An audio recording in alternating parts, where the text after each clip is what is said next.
Our same techniques for solving a quadratic or polynomial equation can apply when we have that polynomial equation set in a context. Pause the video and read the question about the ball being thrown straight up from a rooftop. Now, we have not spent a lot of time talking about what the graph of a polynomial function would look like. We have plenty of time to do that, and in future lessons that will be addressed. And we will look at the graph for this one very briefly. But the first thing you should notice, and we have addressed this, is that we have a negative in front of the t squared term. Because of that, we're going to be looking at a parabola, thanks to the square term, that's going to be opening downward, which is what you would imagine. If you throw a ball up straight up, it's going to travel upward for a short period of time, and then it's going to travel downward. The 384 that's in the equation obviously addresses the fact that we started 384 feet high, and clearly the 32 addresses the fact that we threw the ball upward at 32 feet per second, not downward at 32 feet per second. S, or S of t, is standing in for the ball's height above the ground. And if we want the ball to reach the ground, we're going to want that height to eventually be 0. And that's the equation we're going to look to solve. If we wanted the ball to reach back to the rooftop, then we would set this equal to 384. If we wanted it to reach our friend who was standing 100 feet below us, we would use the number 284. But since we want the ball to travel past the end of the rooftop all the way down to the ground, we're going to set our function equal to 0. Setting that up, we have a height of 0, negative 16t squared plus 32t plus 384.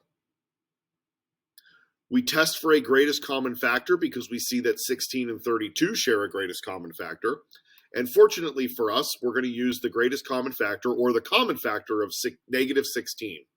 That's going to change some of the signs, but it's going to allow us to have a positive lead term, which is always desirable when you're factoring. That's going to change this middle term to negative 2t, and 384 divided by negative 16 is negative 24. So we'll finish with negative 24 inside the parentheses. You can see why it was ideal to not only take the negative, but also the 16. We have a easily factored trinomial inside of here now, and that's what we're going to do. Negative 16, t plus 4, and t minus 6. Because our product, and here we have three factors being multiplied together, because our product equals 0, we know that one of these factors must be 0. Negative 16 is not going to be 0, so I don't even need to pay attention to that in terms of my solving. That's never going to be 0, so that's not going to help me in the solving. I can look at t plus 4 and want that to be 0, and I can look at t minus 6 and want that to be 0. Our first factor gives an answer of minus 4 seconds, or negative 4 seconds, and our second factor gives 6 seconds. If you're thinking about throwing this ball up in the air, you should immediately be able to eliminate one of these two answer choices. And the one that you can eliminate is this one. Time is not going to travel backwards. Time is always going to move forwards. So if we're assuming that we let the ball go at 0 seconds, I'm not going to be able to go backwards in time and find that place where the ball falls somehow backwards. Which means we should anticipate that given these conditions, and given this function for the ball's path, that it'll take 6 seconds for the ball to reach the ground, given all of those initial conditions. Now, looking at a graph of this function, and I've limited the graph to just the first quadrant so that I can write on it and you can see the key features. We have the ball starting at a height of 384. And not only that, that's after 0 seconds. Until we reach what looks to be approximately 1 second, this is all space where the ball is still rising. Gravity has not taken over the ball yet, and the ball is still moving upward.